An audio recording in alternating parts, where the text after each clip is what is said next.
Hello everyone. इस video में हम लोग मॉडर्न इंडिया के कुछ इंपॉर्टेंट सेगमेंट्स हैं जिनको हम लोग इस वीडियो में कंप्लीट करने वाले हैं। इन सेगमेंट में पहला सेगमेंट होगा वेबल योजना, दूसरा होगा इसमें कैबिनेट मिशन और तीसरा इसमें होगा संविधान सभा और जो चौथा होगा वो होगा अंतरिम सरकार का गठन। इन्हीं चार जो टॉपिक्स हैं इनको हम लोग इस वीडियो में कंप्लीट करने वाले हैं। तो आइए स्टार्ट करते हैं। तो देखिए जो पहला सेगमेंट है वो है वेबल योजना के बारे में। तो देखिए वेबल योजना में पहला क्वेश्चन ये कह रहा है कि जो वेबल योजना थी किस वर्ष ये प्रस्तुत की गई थी। ये प्रस्तुत की गई थी 14 जून 1945 को। अगले क्वेश्चन में कह रहा है जो वेबल योजना है इसके अनुसार जो कार्यकारी परिषद थी उसमें हिंदू और मुस्लिम सदस्यों की संख्या कैसी होनी थी। तो दोनों की जो संख्या थी वो समान होनी थी। अब अगला देखिए अगले क्वेश्चन में ये कह रहा है जो वेबल योजना थी इसका ठोस परिणाम क्या हुआ। तो इसी के परिणाम स्वरूप जो शिमला समझौता था या जो शिमला सम्मेलन था वो बुलाया जाता है। अगले क्वेश्चन में कह रहा है शिमला सम्मेलन का आयोजन कब किया गया था। तो ये किया गया था 25 जून 1945 से 14 जुलाई 1945 तक। अब अगला क्वेश्चन देखिए अगले क्वेश्चन में ये कह रहा है किस वायसराय ने शिमला सम्मेलन का आयोजन किया था। तो ये किया था लॉर्ड वेबल ने। अगले क्वेश्चन में कह रहा है वर्ष 1945 में शिमला सम्मेलन में कांग्रेस के प्रतिनिधि मंडल का नेतृत्व किसके द्वारा किया गया था। ये किया गया था मौलाना आज़ाद के द्वारा। अगले में कह रहा है वर्ष 1945 में लॉर्ड वेबल द्वारा आयोजित शिमला सम्मेलन में अछूतों का प्रतिनिधित्व किसने किया था। ये किया था शिवा राज ने। अगले क्वेश्चन में कह रहा है बम्बई में जो नौसैनिक विद्रोह है ये कब हुआ था। ये हुआ था 18 फरवरी 1946 को। अब ये जो सेगमेंट है ये काफ़ी इंपॉर्टेंट है। देखिए इसमें ये बताया गया है कि कांग्रेस के द्वारा मुस्लिमों का सहयोग प्राप्त करने के लिए कुछ वार्ताएं और कुछ समझौते किए गए थे। इन समझौतों को जान लेते हैं। तो देखिए पहला इसमें समझौता किया गया था जिसको हम लोग कहते हैं राजा जी या इसी को राजगोपालाचारी फॉर्मूला कहते हैं, जो कि हुआ था 10 जुलाई 1944 को। दूसरी जो वार्ता थी वो थी गांधी जिन्ना वार्ता जो कि हुई थी सितंबर 1944 में। अगला देखिए अगला जो समझौता हुआ था वो था भूला भाई देसाई और लियाकत अली समझौता जो कि हुआ था अप्रैल 1945 में। अगला था शिमला कॉन्फ्रेंस जो कि हुआ था 25 जून 1945 को। अब अगला देखिए जो दूसरा टॉपिक है ये है कैबिनेट मिशन योजना, इसके बारे में जान लेते हैं। तो देखिए पहला क्वेश्चन इसमें ये कह रहा है कि 1946 का जो कैबिनेट मिशन था ये 3 कैबिनेट मंत्रियों से गठित किया गया था। वो 3 अंग्रेज कैबिनेट मंत्री कौन कौन थे। तो इनमें पहले थे लॉर्ड पैथिक लॉरेंस, दूसरे से सर स्टैफोर्ड क्रिप्स और तीसरे थे हेवी अलेक्जेंडर। तो इन्हीं 3 जो अंग्रेज अधिकारी थे इनसे मिलाकर इसका गठन किया गया था। अब अगला देखिए अगले क्वेश्चन में ये कह रहा है वर्ष 1946 में कैबिनेट मिशन का नेतृत्व किसके द्वारा किया गया। ये किया गया था सर पैथिक लॉरेंस के द्वारा। अब अगला देखिए अगले क्वेश्चन में क्या है। तो देखिए अगले क्वेश्चन में ये कह रहा है द्वितीय विश्व युद्ध के बाद वर्ष 1946 में कौन सा मिशन भारत आया था। तो ये था कैबिनेट मिशन। अगले में कह रहा है जो कैबिनेट मिशन भारत आया था ये आया कब था। तो ये आया था 24 मार्च 1946 को। अगले क्वेश्चन में कह रहा है इसका प्रस्ताव मई में आया था और अभी भी भारत का विभाजन जो था उसको मुक्त रखने की इसमें आकांक्षा की गई थी, जिसका ब्रिटिश प्रांतों से मिलकर बने एक संघीय राज्य का स्वरूप होना था। उपयुक्त उदाहरण ये किससे संबंधित है। तो ये है कैबिनेट मिशन से। अब अगला देखिए अगले में ये कह रहा है जो कैबिनेट मिशन था इसके भारत आगमन के समय भारतीय राष्ट्रीय कांग्रेस का अध्यक्ष कौन था। तो ये थे मौलाना अबुल कलाम आज़ाद। अगले में कह रहा है वो कौन सा कांग्रेस अध्यक्ष था जिसने क्रिप्स मिशन और लॉर्ड वेबल दोनों से वार्ताएं की थी। तो ये थे अबुल कलाम आज़ाद। अगले क्वेश्चन में ये कह रहा है कांग्रेस का कौन सा नेता कैबिनेट मिशन योजना के पक्ष में पूरी तरह से थे। तो ये थे महात्मा गांधी जी। अब अगला देखिए जो कैबिनेट मिशन के प्रमुख प्रस्ताव थे वो कौन कौन से प्रस्ताव थे जो कि आए थे 16 मई 1946 को। तो देखिए इन प्रस्तावों में पहला प्रस्ताव ये था कि भारत में एक संघ राज्य की स्थापना की जाए जिसमें ब्रिटिश भारत एवं जो रियासत हैं इनको मिलाकर एक संघ की स्थापना की जाए। दूसरा इसमें ये प्रावधान था कि जो सांप्रदायिक प्रश्न हैं इनका निर्णय सदस्यों द्वारा किया जाए। तीसरा इसमें पॉइंट था प्रांतों को केंद्रीय विषय छोड़कर पूर्ण स्वायत्तता दी जाए। अगला इसी में पॉइंट था जो प्रांत हैं वो आपस में गुट बना सकते हैं। तो ये भी प्रावधान इसमें था। इसके अतिरिक्त देखिए जो भारतीय होंगे इनको अपना संविधान बनाने का अधिकार दिया जाए, ये भी इसमें प्रावधान था। अगला प्रावधान था जो कैबिनेट मिशन है इसने मुस्लिम लीग की जो पाकिस्तान की मांग है इसको अस्वीकार कर दी थी। तो ये पॉइंट आप लोग याद रखिएगा।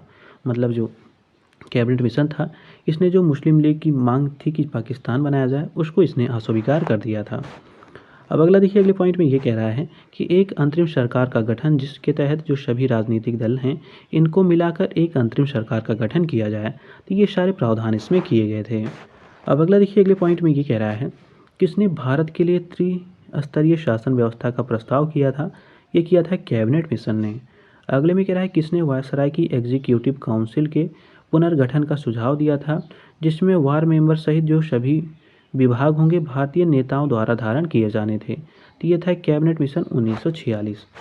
अब अगला क्वेश्चन इसमें ये कह रहा है, मुस्लिम लीग के विषय में सही कथन दिए गए, इन कथनों को जान लेते हैं। तो देखिए, पहला स्टेटमेंट ये कह रहा है कि वर्ष 1946 में मुस्लिम लीग ने कैबिनेट मिशन प्लान के लिए दी गई अपनी स्वीकृति वापस ले ली थी। दूसरा इसमें पॉइंट था कि वर्ष 1946 में अंतरिम जो सरकार थी उसमें मुस्लिम लीग शामिल हुई थी। अब अगला देख लेते हैं, अगला क्वेश्चन क्या है। तो देखिए, यहाँ से जो दूसरा टॉपिक स्टार्ट हो जाता है, जो कि है संविधान सभा के बारे में, तो इसको जान लेते हैं। तो देखिए, पहला क्वेश्चन इसमें यह कह रहा है कि स्वतंत्र भारत के लिए संविधान की रचना हेतु संविधान सभा का विचार सर्वप्रथम किसने प्रस्तुत किया था? ये प्रस्तुत किया था स्वराज पार्टी ने। कब प्रस्तुत किया था? 1934 में किया था। और देखिए, इसके अतिरिक्त जो कांग्रेस पार्टी थी, इसने 1936 में इस प्रस्ताव को प्रस्तुत किया था। अब अगला क्वेश्चन देखिए, अगले में ये कह रहा है, किसने भारत के लिए संविधान सभा के गठन का विचार दिया था? तो ये दिया था कैबिनेट मिशन योजना ने। अगले में कह रहा है, संविधान सभा जिसने भारतीय संविधान का निर्माण किया का गठन किस आधार पर किया गया था? तो ये गठन किया गया था कैबिनेट मिशन प्लान के अंतर्गत।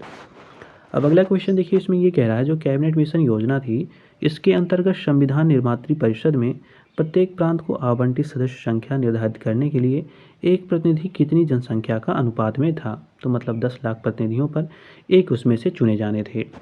अब अगला देखिए, अगले में ये कह रहा है, वर्ष 1946 ईस्वी में भारत की जो संविधान सभा थी, किसके द्वारा चुनी गई थी? तो ये प्रांतीय सभाओं के द्वारा चुनी गई थी। अगले में कह रहा है, संविधान सभा का पहला अधिवेशन कब हुआ था? काफ़ी इंपॉर्टेंट है, ये बहुत बार पूछा गया है। ये हुआ था 9 दिसंबर 1946 को। अगले में कह रहा है, संविधान सभा के अस्थायी, जिसको अंतरिम कहते हैं, अध्यक्ष कौन थे? ये थे सच्चिदानंद सिन्हा। अगले क्वेश्चन में कह रहा है, भारतीय उपनिवेश के लिए प्रभुता संपन्न संविधान सभा के प्रथम अस्थायी अध्यक्ष कौन थे? तो ये थे डॉक्टर राजेंद्र प्रसाद। अगले में कह रहा है, भारतीय संविधान की जो पांडुलेखन समिति है, उसके अध्यक्ष कौन थे? तो ये थे BR अम्बेडकर। अगले में कह रहा है, किसने ब्रिटिश युग की केंद्रीय लेजिस्लेटिव असेंबली तथा स्वतंत्र भारत की जो संसद थी, उसमें लोकसभा अध्यक्ष का पदभार संभाला था? तो ये थे JV मावलंकर। अगले में कह रहा है, वह कौन प्रथम कांग्रेसी नेता था जिसने सलाह दी कि देवनागरी में लिखी हिंदी भारत की राष्ट्रभाषा होनी चाहिए? तो ये सुझाव दिया था महात्मा गांधी जी ने। अब अगला देखिए, अंतरिम सरकार का गठन टॉपिक जो है, इसके बारे में जान लेते हैं। तो देखिए, पहला इसमें क्वेश्चन ये कह रहा है, वर्ष 1946 में गठित अंतरिम कैबिनेट की अध्यक्षता किसने की थी? तो ये की थी जवाहरलाल नेहरू जी ने। अगले में कह रहा है, जवाहरलाल नेहरू जी के नेतृत्व में अंतरिम सरकार का गठन कब हुआ था? यह हुआ था 2 सितंबर 1946 को। अगले में कह रहा है, जो वर्ष 1946 में अंतरिम सरकार गठित की गई थी, उसके संबंध में कुछ सही कथन दिए गए, इनको जान लेते हैं। तो पहला इसमें ये कह रहा है कि वायसराय कार्यकारिणी परिषद के अध्यक्ष थे। दूसरा इसमें कह रहा है, जवाहरलाल नेहरू वायसराय की कार्यकारी परिषद के उपाध्यक्ष थे। ये भी स्टेटमेंट सही है। थर्ड स्टेटमेंट कह रहा है कि जो अंतरिम सरकार के सदस्य थे, वायसराय की कार्यकारी परिषद के भी सदस्य थे। तो ये भी स्टेटमेंट सही है। अब अगला देखिए, अगले क्वेश्चन में ये कह रहा है कि वर्ष 1946 में बनी जो अंतरिम सरकार थी, जिसमें डॉक्टर राजेंद्र प्रसाद के पास कौन सा विभाग था? तो इनके पास विभाग था खाद्य एवं कृषि। अगले क्वेश्चन में ये कह रहा है कि अंतरिम सरकार जो 1946 में थी, इसमें कह रहा है, रेल मंत्रालय का कार्य कौन देखता था? तो ये थे आसफ अली। अगले क्वेश्चन में क्या दिया गया, इसको देख लेते हैं। तो देखिए, अगले क्वेश्चन में कह रहा है, लॉर्ड वेवल के प्रयास से अंतिम सरकार में मुस्लिम लीग के कितने सदस्य शामिल हुए थे? तो इसमें 5 सदस्य शामिल हुए थे। अगले में कह रहा है, जब 1946 में भारतीय मुस्लिम लीग को अंतरिम सरकार में सम्मिलित किया गया था, तब लियाकत अली खां को कौन सा विभाग दिया गया था? तो इनको वित्त विभाग दिया गया था। अब अगला क्वेश्चन देखिए, अगले में ये कह रहा है कि वर्ष 1946 के चुनाव के पश्चात मुस्लिम लीग ने किस प्रांत में अपनी सरकार बनाई थी? तो ये बंगाल में अपनी बनाई थी सरकार।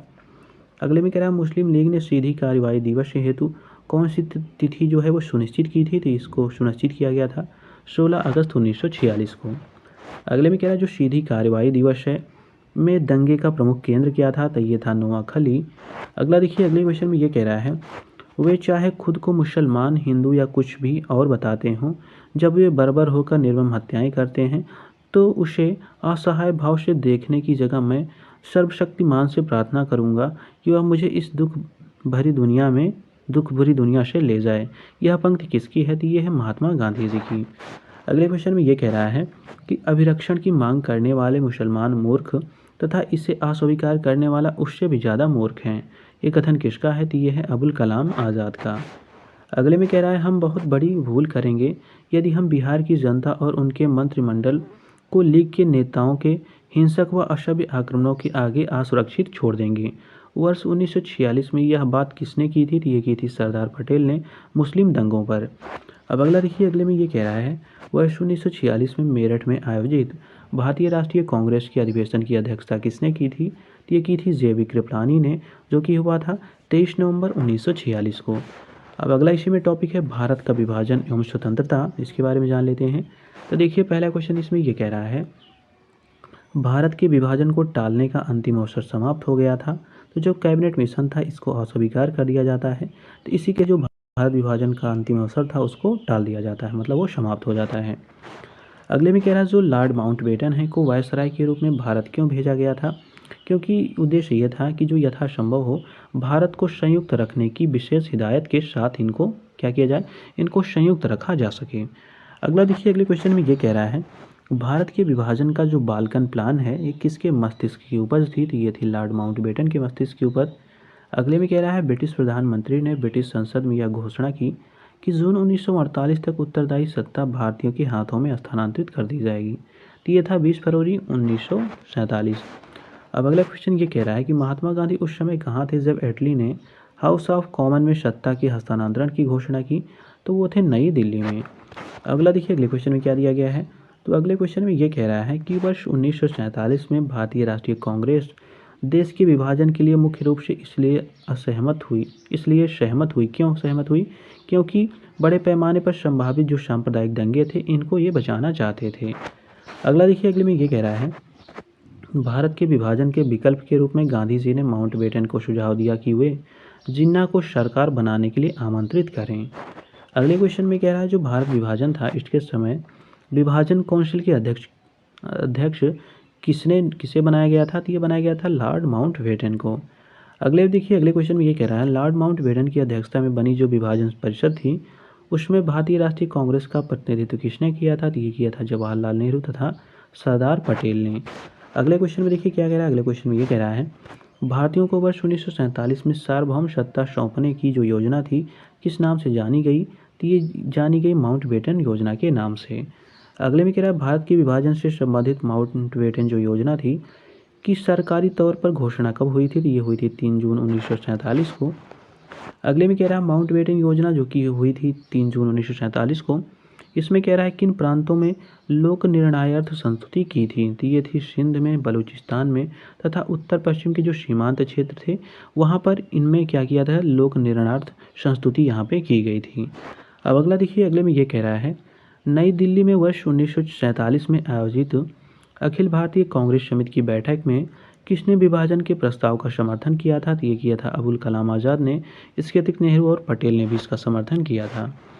अगले क्वेश्चन में ये कह रहा है किसने 1947 में कांग्रेस कमेटी की बैठक द्वारा विभाजन के प्रस्ताव के पारित होने को राष्ट्रवाद का संप्रदायवाद में के पक्ष में समर्पण के रूप में जाना जाता है या उसके रूप में लिया था? तो ये लिया था डॉक्टर किचलू ने। ये क्यों लिया था? कि जो विभाजन था उसके ये प्रबल विरोधी थे, इसलिए उन्होंने ऐसा कहा हुआ है। अगला देखिए, अगले में ये कह रहा है कि जो अखिल भारतीय कांग्रेस कमेटी थी इसकी जो 14 से 15 जून 1947 ईस्वी को बैठक हुई थी उसमें कह रहा भारत विभाजन के विपक्ष में किसने मतदान किया था? तो ये किया था खान बहादुर अब्दुल गफ्फार खान ने। इसके अतिरिक्त देखिए जो डॉक्टर किचलू थे तथा पुरुषोत्तम दास टंडन थे इन्होंने भी इसके विपक्ष में मतदान किया हुआ था। अगले में कह रहा है 15 जून 1947 को कांग्रेस के दिल्ली अधिवेशन में भारत के विभाजन का प्रस्ताव स्वीकृत हुआ था। इस अधिवेशन के अध्यक्ष कौन थे? तो इसके अध्यक्ष थे आचार्य जे.बी. कृपलानी। अगले में कह रहा है जो रेड क्लिफ समिति थी किस लिए नियुक्त की गई थी? तो ये भारत और पाकिस्तान के बीच जो सीमा का निर्धारण था उसी के लिए इसकी नियुक्ति हुई थी। अगले में कह रहा है भारत विभाजन के संदर्भ में 1947 में नियुक्त सीमा आयोग की अध्यक्षता किसने की थी? तो ये की थी रेड क्लिफ ने। अगले में कह रहा है 3 जुलाई 1947 को भारत विभाजन के विरुद्ध किस पार्टी ने काला दिवस मनाया था? तो ये मनाया था हिंदू महासभा ने। अगले क्वेश्चन में ये कह रहा है भारतीय स्वतंत्रता विधेयक ब्रिटिश प्रधानमंत्री क्लीमेंट एटली द्वारा हाउस ऑफ कॉमन्स में कब पेश किया गया था? ये पेश किया गया था 4 जुलाई 1947 को। अगले में कह रहा है भारतीय स्वतंत्रता विधेयक हाउस ऑफ कॉमन द्वारा कब पारित किया गया था? तो ये पारित किया गया था 19 जुलाई 1947 को। अब अगला क्वेश्चन देखिए, अगले क्वेश्चन में क्या दिया गया है। तो अगले क्वेश्चन में ये कह रहा है भारतीय स्वतंत्रता विधेयक हाउस ऑफ लॉर्ड्स द्वारा कब पारित किया गया? ये पारित किया गया 19 जुलाई 1947 को। अगले में कह रहा है भारतीय स्वतंत्रता विधेयक को राजकीय स्वीकृति कब प्रदान की गई? ये प्रदान की गई 18 जुलाई 1947 को। अगले में कह रहा है जो पाकिस्तान का निर्माण है ये कब हुआ था? तो ये हुआ था 14 अगस्त 1947 को। अगले में कह रहा है 14 से 15 अगस्त 1947 की मध्य रात्रि को अंतरिम संसद के रूप में किसने सत्ता ग्रहण की थी? ये की थी संविधान सभा ने। अगला देखिए, अगले क्वेश्चन में ये कह रहा है कि 14 से 15 अगस्त 1947 की मध्य रात केंद्रीय असेंबली में इनकलाब का गीत जिसको हम लोग हिंदुस्तान हमारा तथा जनगणमन ये किसने गाया था? तो ये गाया था एम.एस. सुब्बुलक्ष्मी ने। ये काफ़ी इंपॉर्टेंट क्वेश्चन, ये बहुत बार पूछा गया है। तो किसने गाया था? तो एम.एस. सुब्बुलक्ष्मी ने ये गाया हुआ था। अगले में कह रहा है 15 अगस्त 1947 को भारत को मिली आज़ादी के वक्त समय क्या था? तो ये थी आधी रात, मतलब मध्य रात के समय आज़ादी मिली थी। अगले में कह रहा है आज़ादी के अवसर पर भारत के प्रधानमंत्री की नियुक्ति किसने की थी? तो ये की थी गवर्नर जनरल ने। अगले में कह रहा है स्वतंत्र भारत के प्रथम गवर्नर जनरल कौन थे? तो ये थे लॉर्ड माउंटबेटन। अगले में कह रहा है स्वतंत्र भारत के प्रथम विधि मंत्री कौन थे? तो ये थे डॉक्टर B.R. अम्बेडकर। अगले में कह रहा है किसका स्वतंत्र भारत के प्रथम मंत्रिमंडल जो कि 1947 में बना था का पोर्टफोलियो उनकी अंतरिम सरकार 1946 के पोर्टफोलियो से भिन्न था? तो ये थे C.H. भाभा जो कि वाणिज्य मंत्री से खान एवं शक्ति मंत्री ये नियुक्त किए गए थे। अब अगला देखिए, अगले में ये कह रहा है 1947 में भारत विभाजन के बाद किसने संयुक्त रक्षा समिति जिसे सैनिक कर्मचारी हथियारों तथा युद्ध सामग्रियों के विभाजन की जिम्मेदारी सौंपी गई थी का सर्वोच्च सेनापति बनाया गया था? तो इनका नाम था अचिन लेक। क्या नाम था? अचिन लेक इनका नाम था। अगले में कह रहा है अंग्रेजों द्वारा भारतीयों को 15 अगस्त 1947 में सत्ता हस्तांतरित किए जाने के समय कांग्रेस के अध्यक्ष कौन थे? तो ये थे J.V. कृपलानी। अगले में कह रहा है 15 अगस्त 1947 को जब भारत को स्वतंत्रता प्राप्त हुई उस समय भारत का वायसराय कौन था? तो ये थे लॉर्ड माउंटबेटन। अगले में कह रहा है भारतीय स्वतंत्रता के समय अंग्रेजी महाराजा अर्थात जो ब्रिटेन का राजा था वो कौन थे? तो ये थे जॉर्ज सस्टम। अगले में कह रहा है जब भारत को स्वतंत्रता प्राप्त हुई उस समय ब्रिटेन में किस पार्टी की सरकार थी? तो उस समय लेबर पार्टी की सरकार थी। अगले में कह रहा है भारत के स्वतंत्र होते समय इंग्लैंड का प्रधानमंत्री कौन था? तो ये थे क्लीमेंट एटली। अगले में कह रहा है अगस्त 1947 में स्वतंत्रता दिवस के समारोह में कौन नेता कहीं भी सम्मिलित नहीं हुआ था? तो ये थे महात्मा गांधी जी, क्योंकि ये नोआखली जो बंगाल है वहाँ पे काफ़ी भयंकर दंगे हो गए थे, उन्हीं को गांधी जी सुलझा रहे थे। अगले क्वेश्चन में कह रहा है मेरा अंतिम उद्देश्य प्रत्येक व्यक्ति की आंख से आंसू पोंछना होगा, यह कथन किसका है? तो ये है महात्मा गांधी जी का। अगले में कह रहा है ब्रिटिश सरकार द्वारा भारत के विभाजन के लिए उत्तरदायी नहीं है, मतलब कह रहा है कि ब्रिटिश सरकार भारत के विभाजन के लिए उत्तरदायी नहीं है। किसने कहा था? ये कहा था लॉर्ड एटली ने। अगले में कह रहा है सत्ता का लालच भी भारत के विभाजन को स्वीकार करने का एक कारण था। किसने कहा था? ये कहा था माइकल व्रीचर ने। अब अगला देखिए, अगला पॉइंट क्या दिया गया है। तो देखिए अगले में कह रहा है किसने कहा था कि ब्रिटिश सरकार की सबसे अधिक महत्वपूर्ण उपलब्धि भारत का एकीकरण था? तो ये कहा था KM पणिक्कर ने। अगले में कह रहा है भारतीय राष्ट्रवाद ब्रिटिश राज का शिशु था, यह कथन किसका है? तो ये था R. कोपलैंड का। अगले क्वेश्चन में ये कह रहा है माउंटबेटन के जाने के पश्चात किसने गवर्नर जनरल के रूप में कार्य किया था? तो ये थे C. राजगोपालाचारी। अगले में कह रहा है स्वतंत्र भारत के पहले भारतीय गवर्नर जनरल कौन थे? तो ये थे C. राजगोपालाचारी। अगले में कह रहा है स्वतंत्र भारत के अंतिम गवर्नर जनरल कौन थे? तो ये C. राजगोपालाचारी थे। अगले क्वेश्चन में कह रहा है ब्रिटिश शासन से स्वतंत्रता प्राप्त करने के पश्चात जवाहरलाल नेहरू को याद दिलाते हुए कि स्वतंत्रता भारत को मिली है ना कि कांग्रेस को, यह आग्रह किसने किया कि कैबिनेट मिशन में जो कैबिनेट निर्माण था उसमें दलीय संबंध को ध्यान में रखे बिना योग्यतम व्यक्तियों को ही शामिल किया जाना चाहिए? तो ये कहा था महात्मा गांधी जी ने।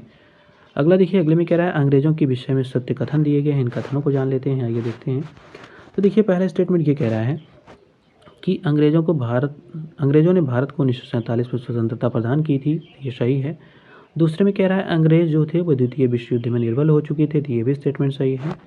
अब अगला क्वेश्चन देखिए, इसमें ये कह रहा है गांधी जी की मृत्यु पर किसने कहा था कि हमारे जीवन से प्रकाश चला गया है? ये कहा था जवाहरलाल नेहरू जी ने। अगले में कह रहा है भारत में 15 अगस्त 1947 के पश्चात भी किस औपनिवेशिक शक्ति के विरुद्ध स्वाधीनता संघर्ष जारी था? तो ये था पुर्तगीज, मतलब पुर्तगीज उसके बाद भी यहाँ पर बने हुए थे।